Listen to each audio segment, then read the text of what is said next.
akukwazi ukuthi umthombo omunye ukhiphe manje labababo phinde ukhiphe manje lamnanzi.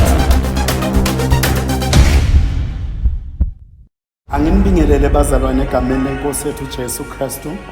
Nibingelelwa ngumfundisi Mathebula ebandleni le-The Alliance Church in South Africa.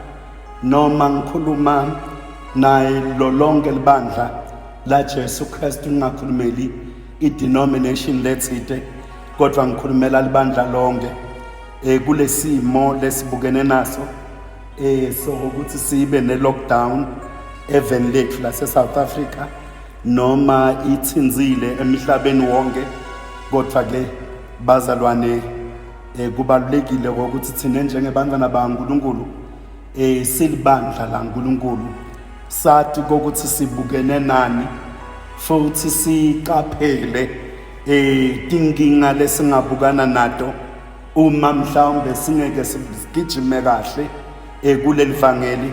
Kunelivi lenkosi lengifisa ukuthi sikhulekele kulo, ngitawufunza lona sivele singene kulo bazalwane encwadini yabaseGalatia sahluko 5 verse 7, Galatians chapter 5 verse 7 kufunzeka ngalendlela. You were running the race so well. Who has obstructed you from obeying the truth?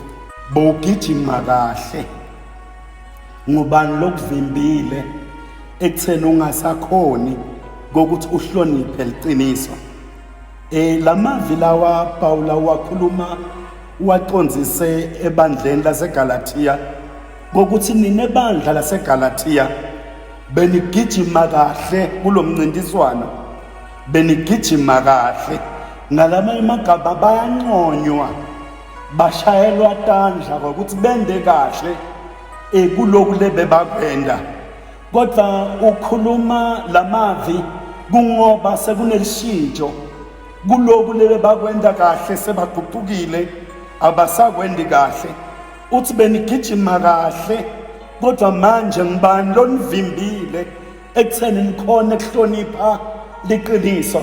Thina bazalwane njengelibandla la Jesu Kristu, libandla laNkulunkulu, esatiwa njengebantu beliqiniso, satiwa njengebantu lekumele bakhulume liqiniso, baphile liqiniso, bende liqiniso. Ngoba inkosi yethu Jesu uthi Jesu mina ngindlela nekuphila neliqiniso, akekho loya kubabe ngaphandle kwami. Ngilandzela ukuthi Jesu inkosi yethu uliqiniso, simamukele ngokuthi abe inkosi nemsindisi wetimpilo tethu, uphila phakathi kwethu, uliqiniso. Uma liqiniso lelinguJesu Kristu liphakathi kwethu, asikwati kuphila emanga, asikwati kukhuluma emanga, sifanele ukukhuluma liqiniso lelikhona phakathi kwethu. Ngakho lenkosi lithi akukwati ukuthi umthombo omunye ukhiphe mandi labababo phinde ukhiphe mandi lamnanzi. Lokusho ukuthi thina njengebantwana bakaNkulunkulu, njengelibandla laNkulunkulu, sifanele kuhlala njalo siseqinisweni, ngoba liqiniso nilo lelitholakala kithi kuphela, kude manga lekumele atholakale kithi njengebantwana bakaNkulunkulu. Benigijima kahle, kusho Paula uthi benilibukile, benigijima kahle bandla laseGalatia, kodwa manje selithiwe yini leseyinenda ningasakhoni kokuthi liphile eqinisweni. Bazalwane, ngiyanimema egameni lenkosi yethu Jesu Kristu ukuthi kulesikhathi lesi se-lockdown, uma singeke saphila eqinisweni, kungendeka kokuthi ithi phela i-lockdown ibe impilo yethu yokukholwa ibe iphelile, sibe sibackslidile ekukholweni, singasewona emakholwa. Kungako ngiyanikhumbuta kokuthi sifanele kokuthi sitibute kokuthi ingabe inkosi Jesu bayibuye emhlabeni isatawuthola yini kukholwa. Mloyo umbuzo lekumele kokuthi sibe nawo uthi Paula benigijima kahle benigijima kahle kulomncintiswano wokukholwa, kulomncintiswano welivangeli benigijima kahle, konke benikwenda kahle, kodwa manje senithiwe yini? Uma singeke saqaphela njengelibandla laNkulunkulu, kungenteka kokuthi sithole singasewona emakholwa.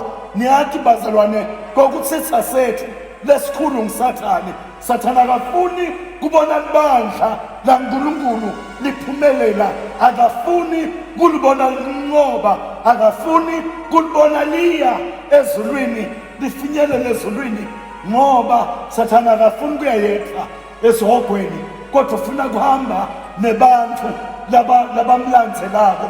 Nathi-ke bazalwane, asadingi kokuthi Sathane akanandzaba nebantu labangakholwa, kodwa thine njengemakholwa ufuna njalo kusidvonsa, kusikhipha endleleni yokulunga, entsandvweni yaNkulunkulu, kuze sigcine sisebentela yena, sigcine sibakhe kuze angayedwa esihogweni. Bazalwane, ngifuna kusho ukuthi i-coronavirus noma ngabe iqalwe ngumuntu noma iqalwa ngumuntu, iqalwe imimoya ebumnyama, kodwa kutakwayo itele kutosiphazamisa njengelibandla laNkulunkulu, singasamkhondi uNkulunkulu, singasathandazi, singasahlanganyeli ekuthandazeni, singasahlanganyeli ekulaleleni livi laNkulunkulu, ningasavuseleleki emoyeni, ningasathole amandla ngokushunyayelwa livi laNkulunkulu likhulunywe kini. Bazalwane, ngifuna kusho ukuthi uma sihlangene, sihlabelela, sihlangene, sikhonza, siyamuva uNkulunkulu Moya Oyingcwele angenelela, athatha indzawo, ashintsha imisindo etingqondweni tethu, ashintsha imisindo emiphefumulweni wethu. Konke kulokubabako, konke lokusinzako, konke lokulukhuni kungabi namandla etimpilweni tethu. Singene endlini yaNkulunkulu sibuthakathaka, kodwa siphume sinemandla. Kodwa manje nayi corona virus itele ekutophazamisa thina njengelibandla laNkulunkulu. Asiqapheleke njengemakholwa kokuthi singavimbeki njengalokho asho Pawula ukuthi benigijima kahle, kodwa manje senithiwe yini? Akungabi khona indvo lesiyako, ikakhulu nakufika endzabeni yokulalela liqiniso, yokwenda liqiniso, yokuhlonipha liqiniso, yokukhuluma liqiniso. Singaqali sivimbeke ekubeni ngemakholwa, ngoba thina sibantu beliqiniso, asihlale njalo seqinisweni. Uma sifunza livi leNkosi futhi kuba seGalatia sahluko 3 verse 1, kunalamavi lathi, you foolish Galatians, who has bewitched you? It was before your eyes Jesus Christ was clearly portrayed as crucified. Uphindze futhi Pawula lapha uyakhuda, ukhuda libandla laseGalatia, uthi nine tilima bandla laseGalatia, ngubani loniloyile? Ngoba intfo leniyendako ayendiwa abantu labanormal, ayendiwa abantu labangakathinzeki ngandlelana thide, kodwa intfo leniyendako seyikhombisa kokuthi niloyiwe, ngoba anatiwa naloku lenikwendako. Loku lenikwendako sekubi kangokuba akusiko kokuthi nimane nikwenda nje kunaturali kukwenda kwenu, kodwa loku lenikwendako sekufana nokuthi niloyiwe, kungako nitholakala senenda loku. Indzaba kuthiwe libandla laseGalatia liloyiwe, kungenxa ukuthi Jesu Kristu wabethelwa phambi kwalo libandla laseGalatia lambona abethelwa ngoba livimbosi lithi wakhishelwa ngaphandle. Welcome, wabethelwa, waphakanyiselwa enthathaneni, wabethelwa phambi kwedolobha, lidolobha lonke lambona abethelwa Jesu Kristu esiphambanweni. Bazalwane, uma ngabe Jesu Kristu sambona abethelwa esiphambanweni, sashunyelwa ngaye, savuma kokuthi inkosi nemsindisi wetimpilo tethu ngalama magama uma simamukela, savuma kokuthi intondo tethu tibethelwe kanye naye, savuma kokuthi ubuthakathaka bethu buthwalwe nguye, savuma ukuthi kwehluleka kwethu kuthwalwe nguye. Asekho kwesidingo bazalwane kokuthi esingaphindze bese sithithela ngalabanzako, bese sesiyehluleka kuhamba impilo yokuba ngumzalwane ngenxa yokuthi sesivalelekile, asayeke inkonzweni khona emakhaya. uNkulunkulu Moya Ngcwele usengangena ekhaya lakho, utivele emandla uNkulunkulu Moya Ngcwele empilweni yakho, uthandaza umuva, khulumisana nempilo yakho, ufunza livi laNkulunkulu, ngoba into lesenta singafani bazalwane nalamabandla lamasha lakangena manje, ngokuthi bona bafundisa ukuthi unamathele kumfundisi, uncike kumprofethi wakho. Nguye kuphela lotakuthandazela, nguye kuphela lotakunika lokwana lokwa lokutakusida. Kodwa thine lebe sivele sikhona shumayela livangeli bazalwane, sishumayela livangeli lokuthi umamukele Jesu abe inkosi nemsindisi empilweni yakho, ube naye, umuve phakathi kwakho, akukhuda, akusola lapho sewenda kabi. Ungabi ngumzalwane lotawuphila impilo lengamukeleki uNkulunkulu, kodwa kube nekuthula. Kumele wena umuve uNkulunkulu phakathi kwakho kokuthi wenda kahle, umuve uNkulunkulu phakathi kwakho ukuthi uyavumelana naloku lokwendako.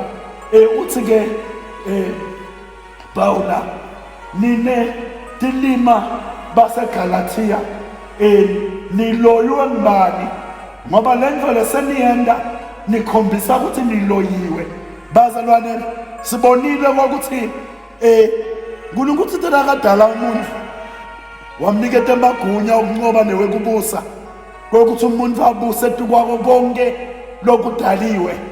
Kodwa sibonile lapho kuphakanyiswa emanti kokuthiwe lawa ayaphilisa, kuphakanyiswa ama-oyila kokuthi ayaphilisa, kuphakamiswa tithombe tebafundisi labathite, baprofeti labathite, bo-general overseer labathite, ukuthi nawo lalesithombe lesi uvikelekile, ungasifaka emotini yakho. Nasi sifo i-coronavirus leseyifikile manje, akunasithombe lesingakuvikela kuyo, akunamanti langakuvikela kuyo, akunama-oyila langakuvikela kuyo. Sifo lesi lesonke njengelibandla laNkulunkulu siyathandaza ukuthi Sathana abaleke ngoba kanamandla, noma ngabaqhamuke nge-coronavirus, kodwa siyamkhuda egameni likaJesu Kristu waseNazaretha. Ningaphelelwa ngamandla bandla laNkulunkulu, yathi ngahle ngokuthi mkhulu lolonga